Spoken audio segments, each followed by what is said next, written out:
Ok, on va attaquer sur le collar aujourd'hui, le collar de JP Morgan. Pour ceux qui ne savent pas qui c'est JP Morgan, c'est la principale, la plus grosse banque de la planète, mais qui est aussi le plus gros broker de la planète, puisque les banques ont l'activité de prime brokerage, qui veut dire broker principal, et fournissent la liquidité, les produits à toutes les institutions financières qui existent. D'accord?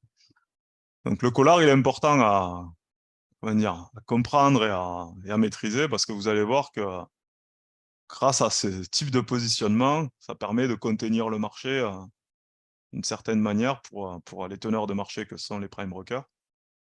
Et du coup, ça leur permet, eux, de se couvrir et de continuer à vendre leurs produits à leurs clients. D'accord?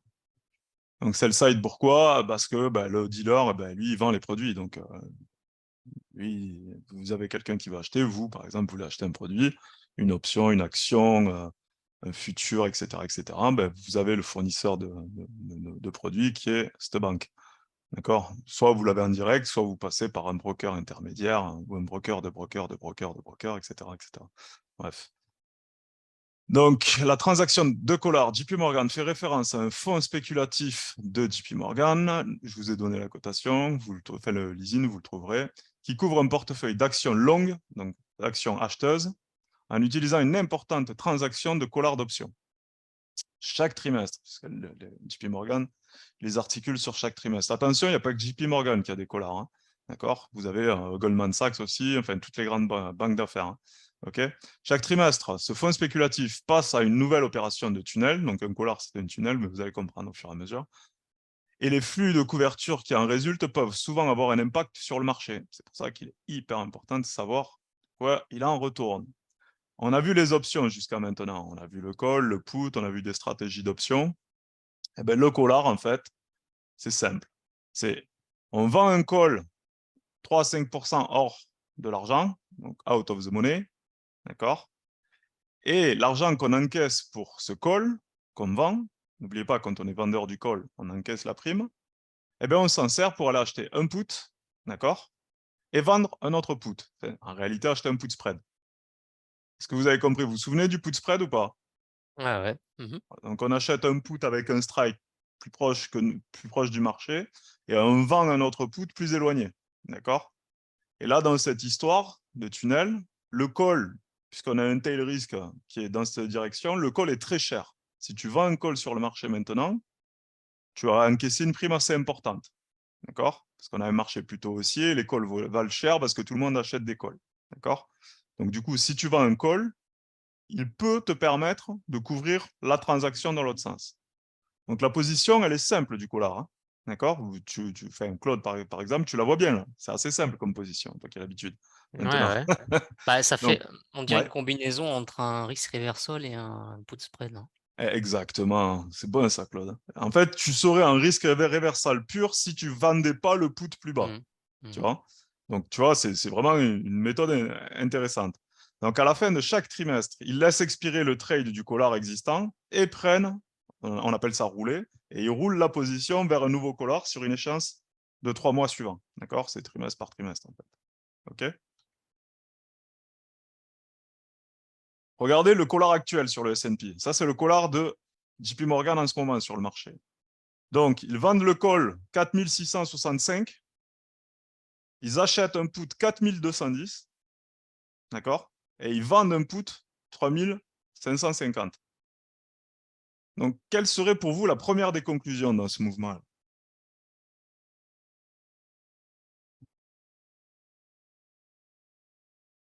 À combien on est actuellement sur le S&P? On est par là, ok? On n'est pas à 4450, mais on est dans cette zone-là. On est d'accord? 4411.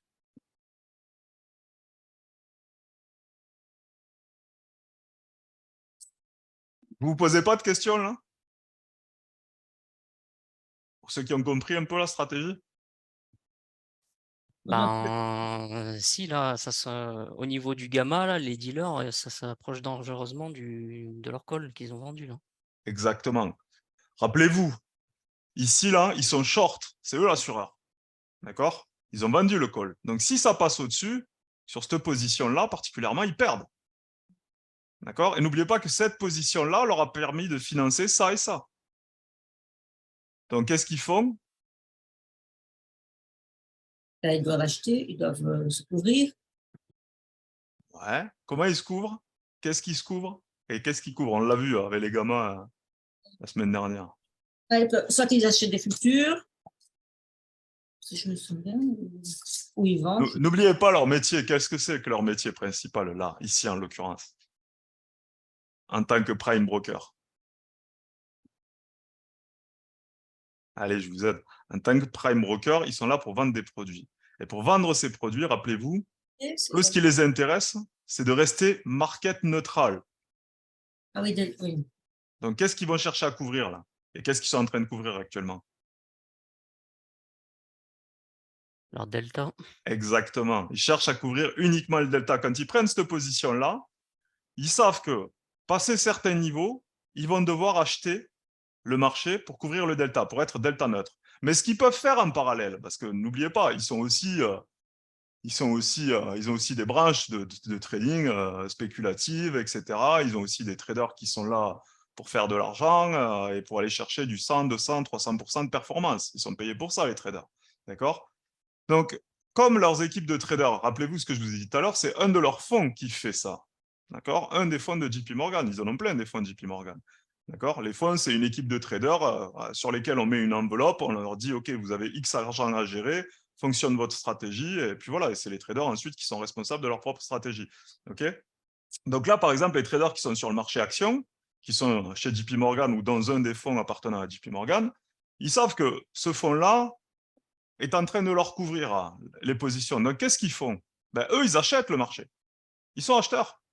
D'accord? Ils prennent ce collar et ils se mettent acheteurs du marché. Et en plus, ce collar-là, ils l'ont pris il y a quelques mois, donc on était descendu un peu plus bas. D'accord? Donc, ils achètent eux, le marché et ils savent qu'ils sont hedgés par cette position. Donc, c'est-à-dire que non seulement les dealers qui prennent le collar vont se mettre market neutre en achetant le delta, d'accord? Donc, un certain pourcentage de sous-jacent qui est acheté de sorte à couvrir cette position, d'accord? Et être market neutre.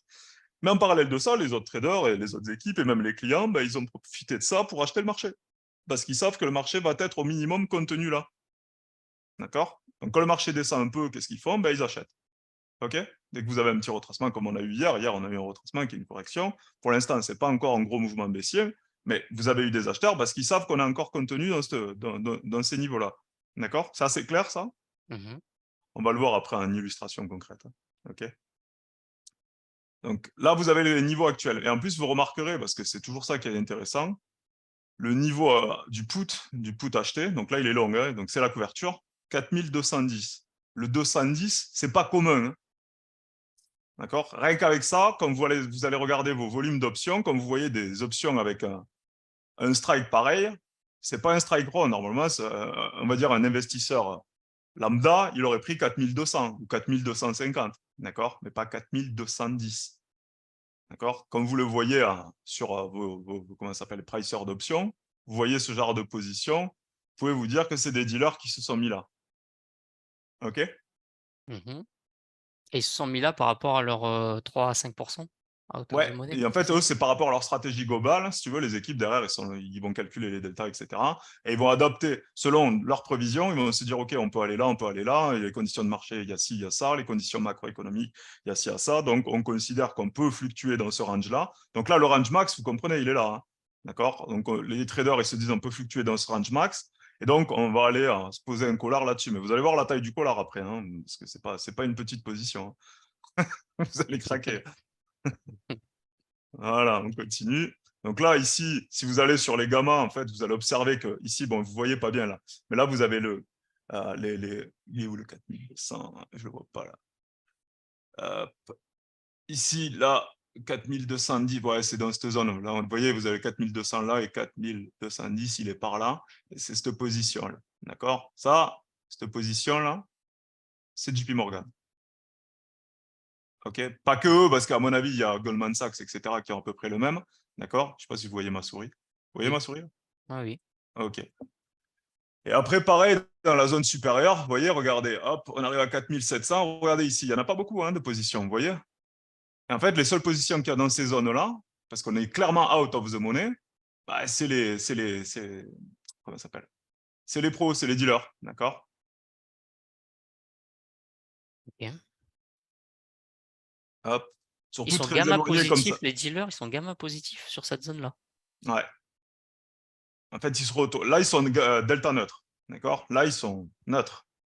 Ok, leur but, c'est de rester neutre Ok. sur cette position-là. Ensuite, à côté de ça, tu as d'autres équipes de traders qui sont dans d'autres fonds, etc., etc. Ils savent que, OK, JP Morgan se couvrira delta neutre et rajoutera sa position si on continue de monter, d'accord? Ou éventuellement, ils se retourneront si on commence à se rapprocher du put. Tu vois, si tu as le marché qui commence à descendre et commence à se rapprocher dangereusement du put, là, eux vont se retourner et passer short sur le marché. D'accord? Ils peuvent acheter des calls aussi pour se mettre delta neutre.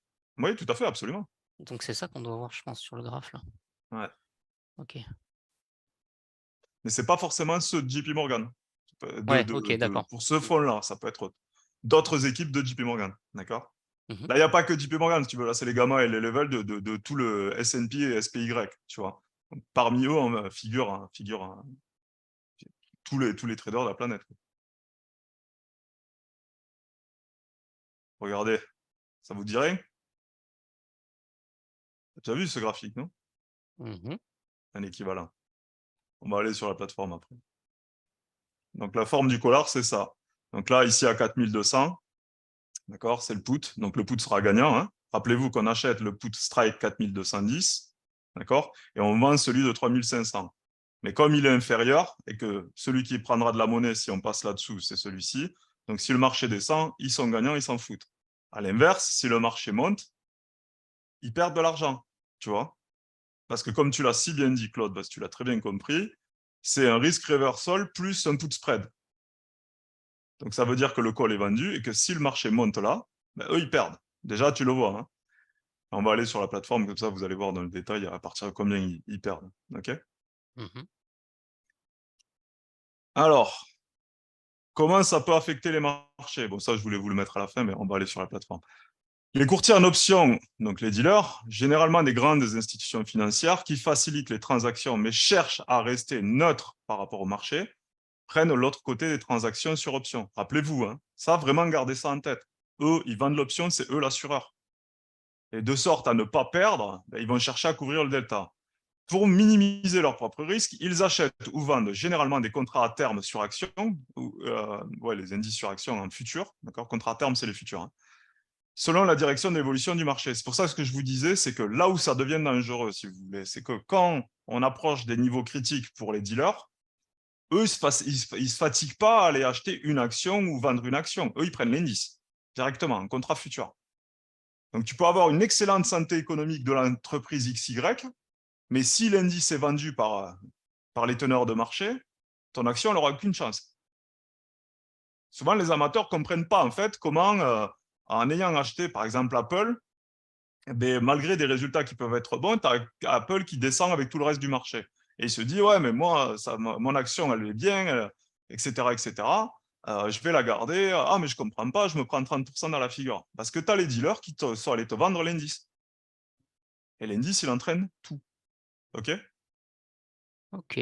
Mhm. Une telle négociation liée à la couverture, donc le hedging des dealers, a le potentiel d'influencer le marché au sens large, en particulier si elle est effectuée en taille, comme c'est le cas pour le trade de JP Morgan. Vous allez voir la taille du, du collar, vous allez comprendre.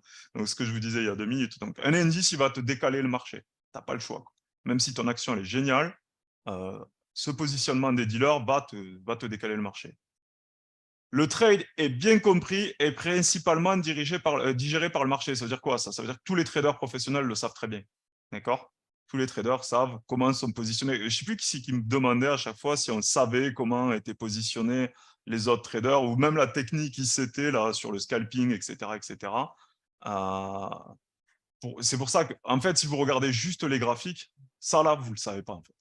Parce que le graphique, il ne va pas te le dire. Toi, tu vas voir après que ton graphique va buter sur un niveau, donc tu vas te dire, c'est un niveau de résistance ou c'est un niveau de support, mais tu ne comprends pas la mécanique derrière. Par contre, en connaissant le collar des market makers, là, tu sais, en fait, tu sais pourquoi.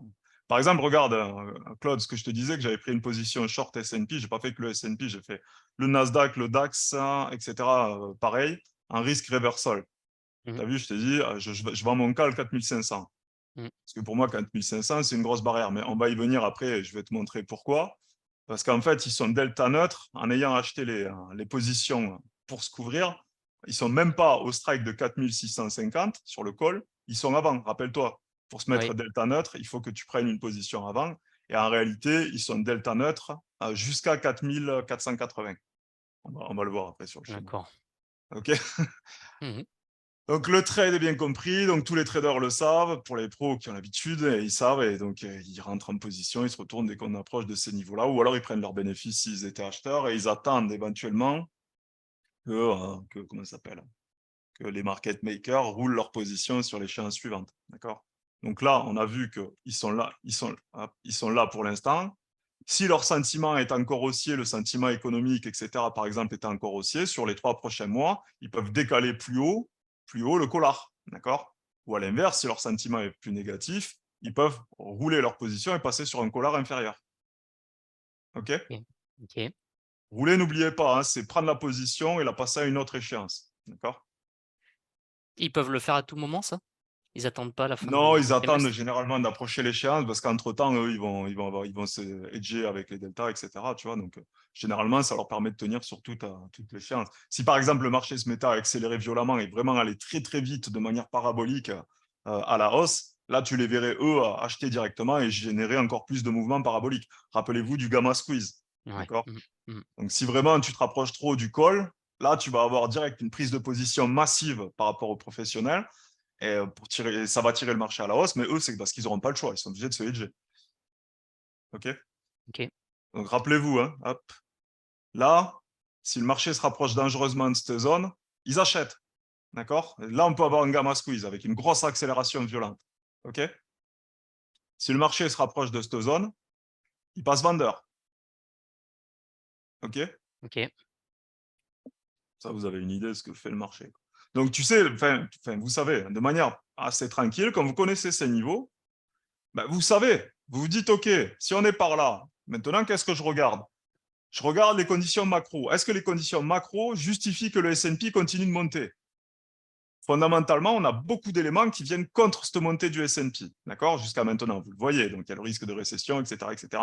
Et on sait que c'est monté principalement sur de la frénésie spéculative.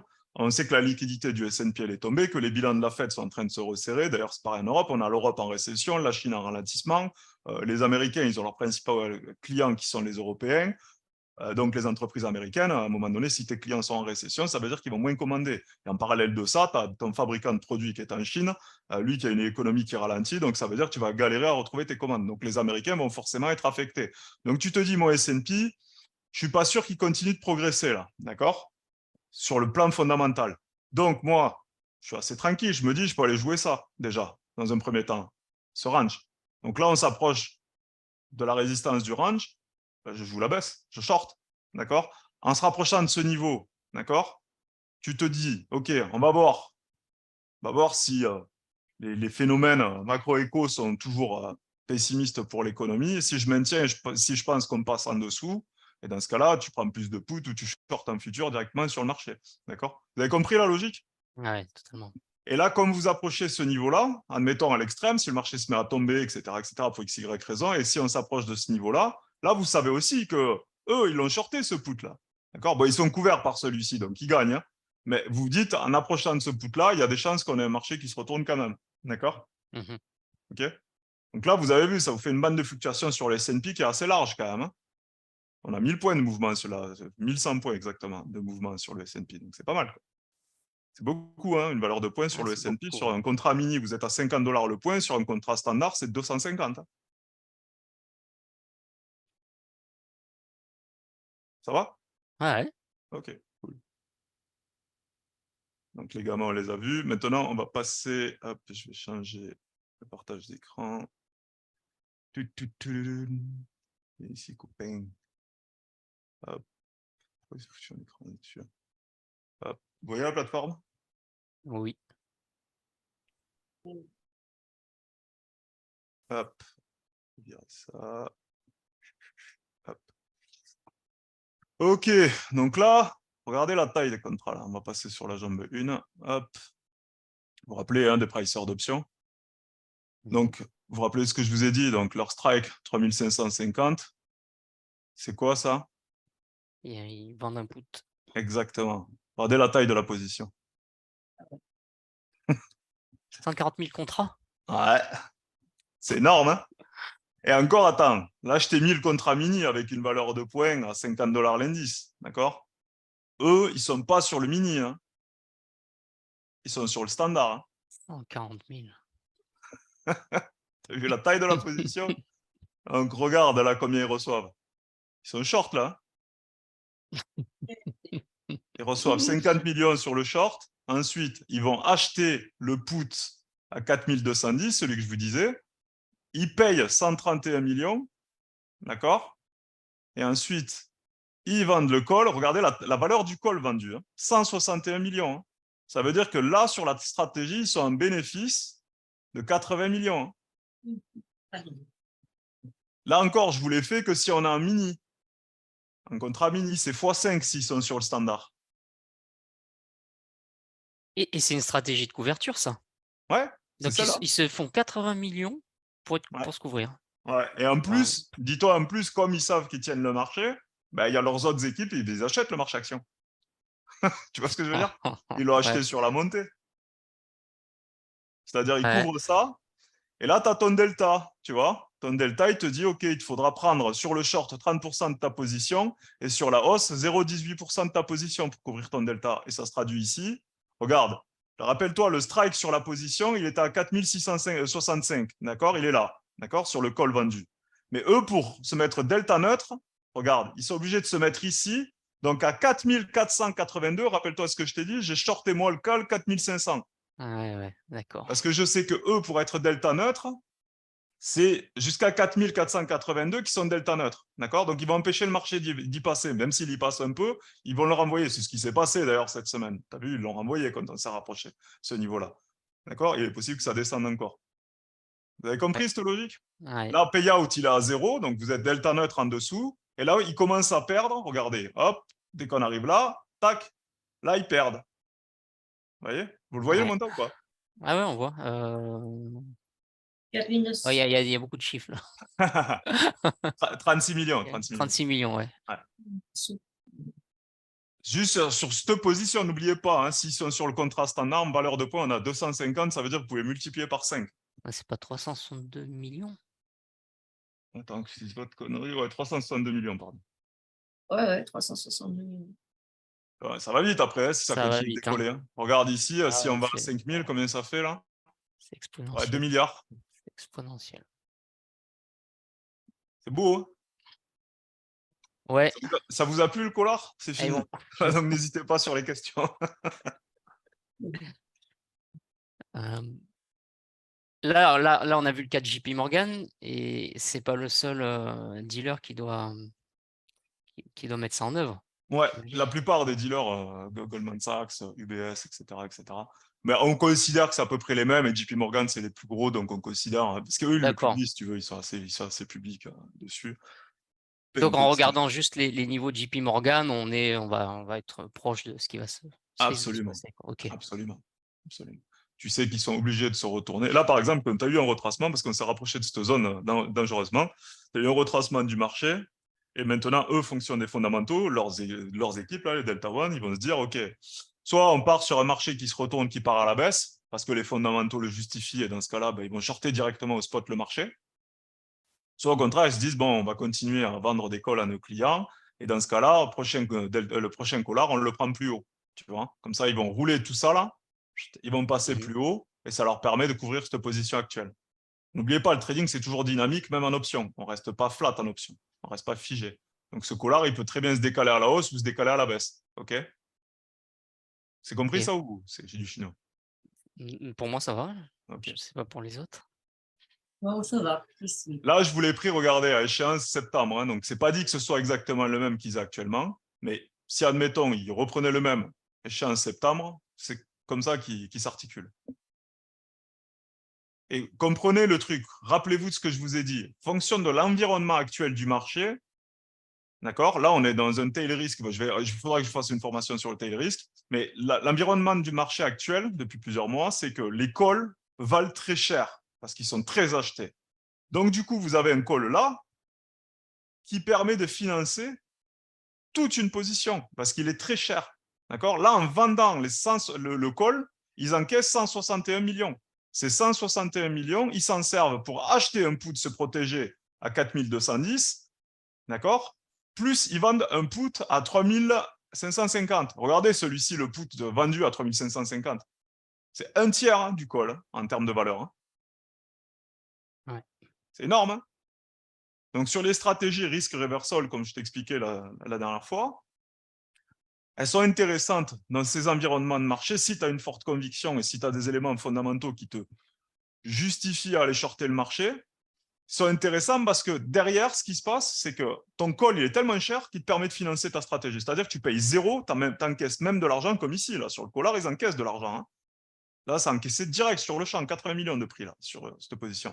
Et si ce sont sur le contrat standard et pas le mini, d'accord, ben, c'est x5. 450.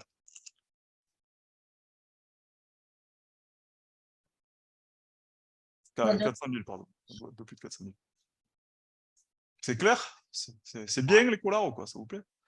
Oh, c'est génial comme truc pour appliquer dans notre trading. Mais si on est sur un marché à tendance baissière, ils vont pas inverser leur Alors, en fait, eux, ils vont polar, garder là? le collar sera positif, ils gagneront sur le polar.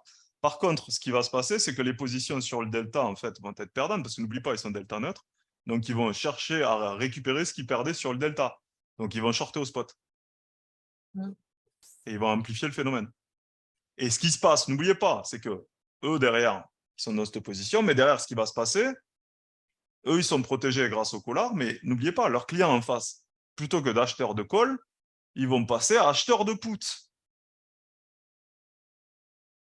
Les clients. Ouais. Donc, ça veut dire que eux, les dealers, ils seront du coup vendeurs des puts.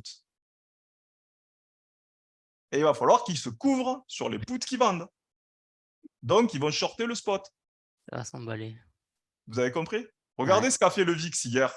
Je vous en ai parlé en plus la semaine dernière. Mm. Quand je vous ai expliqué les gammas. Hier, le VIX, il a pris 17 à 18% en fonction des échéances. Parce que qu'est-ce qui s'est passé hier? Vous avez les investisseurs qui ont acheté des puts. N'oubliez pas, le VIX, c'est le put-call ratio sur le S&P.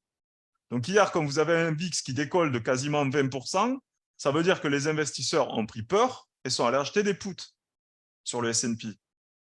Pas que le S&P, mais là en particulier quand on parle du VIX, sur le S&P. Donc ça veut dire quoi? Ça veut dire que là, les gars de JP Morgan, ils savent que leurs clients, ils achètent des puts. Donc eux, les vendent. Rappelez-vous de ce que je vous ai publié hier. JP Morgan dit à ses clients d'acheter des protections au moment des rebonds sur les volumes. Ça veut dire quoi? Je sais que c'était du chinois comme c'était formulé, mais je vous l'ai expliqué. Ça veut dire que quand le marché se calme, achetez des puts. Quand il se calme, vous savez, il y a une prise de bénéfice sur les ordres vendeurs, donc il remonte mécaniquement le marché. D'accord? Donc là, ils leur disent, JP Morgan, quand ça fait ça, achetez-vous des puts. Et comme JP Morgan, en plus, il conseille ses clients, bah, ils savent que les clients vont acheter des puts et eux, ils vont les vendre à leurs clients, les puts. Donc, ils vont devoir se protéger. Et là, leur delta, va falloir le protéger doublement. Déjà, le delta sur le collar initial, il faut le protéger. C'est-à-dire le delta qu'ils avaient acheté, il faut le couvrir. Mais en plus, il faut se retourner sur le marché à cause des puts qu'ils vendent à leurs clients. Donc, ils accompagnent le mouvement en shortant des futurs. C'est OK ou pas? Ok, ouais. Donc, attention, là, techniquement, le signal de JP Morgan, là, d'hier, le commentaire, juste à lui seul, déjà, quand vous avez compris ça, vous devriez commencer à comprendre que eux commencent à se retourner sur le marché. Parce que s'ils se mettent à vendre des puts à leurs clients, il va falloir qu'ils se protègent. Sur la baisse, ça peut aller très vite. Bah, vous l'avez vu hier, hein, le VIX, vous avez vu comment c'était violent. Hein, tout le monde disait le VIX est mort, le VIX est mort, le VIX est mort. Et ben, boum, plus 20% quasiment. Pas mort le VIX. Hein. Là, ça peut se calmer, il peut redescendre aujourd'hui, parce que les dealers peuvent très bien aller calmer le VIX en allant acheter des puts sur le VIX, le refaire tomber. Mais vous avez vu la mécanique, hein, on va appuyer sur le VIX, on va appuyer sur l'indice, etc. etc. Quoi. Ah, s'il vous plaît, quoi. Ouais. Ah, vous touchez Je suis encore du fan de doigt un ces autre trucs-là. monde. Ouais, ça te plaît, les dealers. Ah ouais. Bah, Bah c'est ouais, bien parce c'est que c'est, comme je vous c'est, disais, plutôt que chercher à savoir juste ce que font le voisin et la voisine, parce que c'est qui n'ont pas d'influence, le plus important, c'est de voir ce que fabriquent ceux qui vous vendent les produits, quoi. Là, au moins, vous savez, quoi. ah, on commence à mieux comprendre certains. Parce qu'avant, putain, il y avait des mouvements. Je dis, putain, je comprenais rien, mais pourquoi il fait ci? C'était vraiment, pour moi, c'était irrationnel. Mhm. Et là, de plus en plus, avec ce que tu nous communiques, ouais, bah, c'est de moins en moins mystérieux. Mhm. Là, particulièrement, vous avez eu un exemple encore hier. Je vous parlais des gamma squeeze et des gamma trap la semaine dernière. Et je vous disais la semaine dernière, si vous revoyez le live de la semaine dernière avec ce qui s'est passé hier sur le marché, plus ce qu'on est en train de voir là, refaites-vous la petite séquence. On est en plein dedans, hein. La semaine dernière, je vous disais que le marché allait corriger, etc., etc. Pas que je fais le devin, je ne suis pas un devin, moi. Moi, j'analyse les chiffres, hein, c'est mon job. Et donc, du coup, hier, on a eu ce mouvement. Alors, maintenant, est-ce qu'il va se poursuivre? Ça, affaire à suivre. Mais avec le commentaire de JP Morgan, il est possible que le mouvement se poursuive, même s'il y a des retracements dans la baisse, il est possible qu'on reparte sur un mouvement baissier. Par contre, un signal intéressant, c'est que le mouvement du VIX, que je vous avais expliqué la semaine dernière aussi sur les gamma squeeze, sur le VIX, montre qu'il y a eu de l'achat de put. Autrement, le VIX ne serait pas monté, hein. Le mouvement d'hier sur le VIX, vous avez déjà vu des fois où le marché a corrigé un petit peu, mais le VIX n'a pas bougé. Au contraire, il était vendu en même temps que le marché. D'accord? Parce que c'était juste de la simple prise de bénéfice. Par contre, hier, ce qui s'est passé, et le VIX pour vous, ça doit être un élément déterminant, le VIX qui prend 20%, c'est que les mecs sont allés acheter des couvertures sur le S&P. Et en plus, ça a été confirmé par le commentaire de JP Morgan. C'est pas mal, non? Ça Ouais, vous plaît, quoi. J'aime bien, je vous pose toujours cette j'adore. question si ça vous plaît. Ouais, Mais c'est cool. Pour les, oui. ceux qui n'ont pas l'habitude de venir sur les Zooms, là, ou ceux qui. N'hésitez pas, hein, si vous avez des questions, si ça vous plaît, si vous n'avez pas compris, je reviens, hein, je vous réexplique, quoi. Je ne comprends pas bien la phrase de Fermi, là, enfin, utiliser des niveaux de faible volume pour ajouter une protection contre les baisses. N'oublie C'est pas, ouais, je comprends ta question et je vais y répondre, parce que c'est vrai que tout le monde a bugué là-dessus. Vous avez vu le langage technique, des fois, c'est du chinois, hein, mais la traduction, en fait, elle est assez simple. Les moments de faible volume, c'est quoi? En fait, quand vous allez avoir un gros moment d'échange, que ce soit à la hausse ou à la baisse, le volume augmente. Pourquoi? Parce qu'il passe d'une main à l'autre. Et en fait, ce qui se passe, c'est que par exemple, comme hier, vous avez un mouvement baissier. Donc, quand il y a un mouvement baissier, qu'est-ce qui se passe? Ben, vous avez des gens qui vendent, d'accord, sur le marché. D'accord, ils vendent à découvert, ils prennent des positions short en futur, etc., etc. Donc là, vous avez le volume qui augmente. Quand ils prennent leurs bénéfices, c'est-à-dire quand ils coupent leur position, comme hier, quand je vous ai envoyé le message en vous disant, si vous voulez encaisser sur les indices, n'hésitez pas, il peut y avoir un rebond, on a atteint le niveau des dealers. C'est le message que je vous ai envoyé hier dans la discussion. À ce moment-là, vous faites quoi? Ben, vous encaissez. Et imaginez que tout le monde fait pareil, tout le monde encaisse. Et ça fait quoi? Ça fait tomber le volume et ça remonte, le marché remonte mécaniquement. D'accord? Comme le verre dans l'eau, mettez une balle dans un verre d'eau, d'accord? Vous appuyez, ça monte, vous sortez votre balle, ça redescend. D'accord? Ben, c'est pareil, c'est la même mécanique. Donc vous étiez vendeur, vous encaissez, le marché va remonter mécaniquement. Et c'est à ce moment-là qu'il faut acheter des puts. Ce que dit JP Morgan à ses clients. En gros, une correction dans la baisse, profitez-en pour acheter des puts. Oui, mais le volume, c'est quel type de volume? Parce que des volumes. C'est ce volume que je viens de t'expliquer là. Oui, mais il s'appelle comment? Parce que tu as les volumes. Tu as les volumes des échanges alors. Oui, c'est le volume d'échange. Okay. D'accord, les volumes. N'oublie pas, c'est le nombre de fois où un titre passe d'une main à l'autre. C'est ça qui est important en fait. D'accord? Donc là, comme tu as un gros volume vendeur, c'est-à-dire que tu as le marché qui passe très fortement vendeur, ce qui s'est passé hier, quand ça s'arrête, quand les gens encaissent, là, vous achetez des puts. Et pourquoi ils disent ça en fait, JP Morgan? Ils disent ça parce qu'eux, ils estiment que le mouvement va continuer à la baisse. C'est pour ça qu'ils disent ça. OK? Ouais. Et maintenant que vous avez leur niveau des dealers, leur collard, vous comprenez la mécanique. Donc eux, leur sentiment, c'est baissier pour les marchés, d'accord? Le mouvement a commencé à être déclenché hier. Et eux, en fait, en disant à leurs clients, achetez des puts dès que vous en avez l'occasion, parce que c'est ça que ça veut dire, hein, c'est dès que vous en avez l'occasion, c'est-à-dire dès que vous avez un retracement sur le marché, achetez des puts. Et eux, ils savent qu'ils vont les vendre à leurs clients. Mais eux, ils vont devoir se hedger aussi. Donc, qu'est-ce qu'ils vont faire? Ils vont shorter. Il est possible que dans les prochaines semaines, on ait des accélérations à la baisse. C'est bon, c'est compris, Fabienne? Oui, merci. Non, c'est j'ai compris le sens de la phrase. T'as même pas besoin de le regarder, le volume. Hein. Tu vois ce que je veux dire? C'est quand tu vois une grosse prise de bénéfice, comme on l'a vu hier. Hein. Regarde, hier, qu'est-ce qui s'est passé? Ça a été shorté. Je vous ai envoyé le truc. Là, les marchés ont corrigé. C'est-à-dire qu'ils sont remontés, pas énormément, mais ils sont remontés un petit peu. D'accord? D'ailleurs, le DAX, il est remonté de 150 points. Mais là, techniquement, c'est là que tu dois acheter ton put. Ce que disait JP Morgan, leur client. Bien. Parce que tu n'achètes pas un put quand le marché, il est... Enfin, il y en a qui le font, mais généralement, c'est en retard et du coup, la valeur du put, elle est plus élevée. En fait, les options, vous comprenez un truc, c'est que leur valeur, elle bouge en fonction de la direction du marché. OK? Donc, si le marché est très vendeur et que tu vas acheter un put, tu vas le payer cher. Donc, tu vas attendre qu'il y ait un repli sur cette bande pour le payer un peu moins cher, ton put. Et à l'inverse, pour les calls. Si tu as un marché très acheteur et que tu achètes un call, tu vas le payer cher. Tu vas préférer attendre que le marché soit vendeur pour acheter ton call. C'est clair, ça, ou? Oui. Donc, en même temps, Les valeurs des options, elles ne sont pas fixées, n'oubliez pas. Hein, elles bougent en fonction de la direction du marché, du gamma, du delta, de la volatilité, des échéances instants, etc. etc. Ce n'est pas fixe.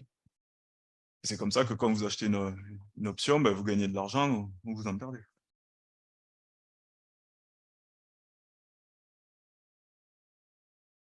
Ça va, c'est clair?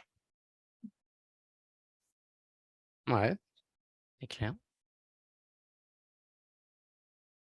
Au moment où là, je reviens sur le Collar, où ils font leur rolling là, quand ils approchent de l'échéance. Ouais. Il y a pas plus d'excitation à leur niveau pour. Si, eh ben, tu vois, c'est une grosse excitation. Généralement, tu as un gros mouvement de volatilité. Hein.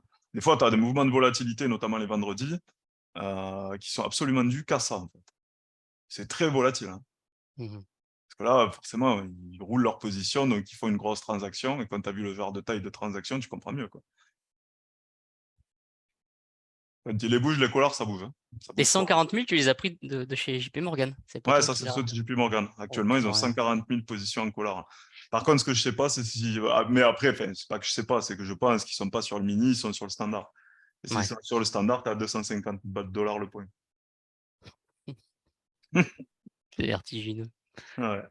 Et ce fonds qui prend le collar, il a un actif sous gestion 16 milliards, juste, mais il est juste là pour ça. Quoi. Serveur de Ok. couverture. Cool. Hein. Bon. Ça vous paraît moins chinois un peu la finance maintenant. Ouais, c'est. Je vais pas te dire que on est affûté, mais ouais, c'est moins chinois, moins mystérieux. Ouais. Mais ça vient, ça rentre, hein. Ouais. C'est bien. Pour ceux qui ne comprennent pas vraiment hein, sur les options, reprenez surtout la formation 1 et 2. Parce que là, vous avez vraiment les définitions des options, etc. Là, on est déjà dans des stratégies. Hein. En plus, on est dans des stratégies chez les dealers pro. Quoi. Donc, tu vois, par exemple, tu as fait une très bonne remarque, Claude, tout à l'heure. C'est en gros un risque reversal plus un put spread. Donc, tu as compris les deux stratégies. Tu vois, c'est ça qui est intéressant. Tu vois toute la logique. Quoi. Tu vois, si le marché descend, rien qu'avec cette position, tu sais que tu gagnes. Toi-même, tu peux te la faire de ton côté, cette position. Tu vois. Ouais, Derrière, c'est tu vrai. couvres ton delta et tu peux te le faire. C'est assez coolos. Quoi. Et ça te coûte moins cher et tu gagnes de l'argent. Tu vois. Parce qu'en vendant le put avec le strike inférieur, tu payes encore moins cher à ton put. Quoi, tu vois. Et c'est ça qui est Eh oui. intéressant. Quoi. Mmh. Le put, il coûte cher quand même, hein, si tu remarques bien. Hop, on va se mettre sur le put. Alors, 131 millions. Hein. Là, pour les positions. Là. Hein. T'as vu, Ouais, celui bidouille. à Hein. 4210, ouais. Ouais, il Mmh. est cher quand même. Un put, c'est toujours cher hein, par principe. Hein. C'est parce qu'en fait, on considère que, après, je vous expliquerai le tail risk, etc. Mais on considère que, si tu veux, que le marché a tendance à monter, que quand il baisse, c'est violent et c'est très rapide. Ce que faisait comme remarque très juste Fabienne, je crois, la semaine dernière. Donc, c'est pour ça que les couvertures sont toujours assez chères. D'accord. Et comme là, on est dans un environnement particulier où, à cause de la forte demande de calls, etc., là, ce qui se passe, c'est qu'on a les calls qui sont très chers et même plus chers que les puts. D'accord. Donc on est passé en call skew sur le S&P? C'est ça. Ça fait un moment. D'autres Mmh. questions? C'est bon pour moi.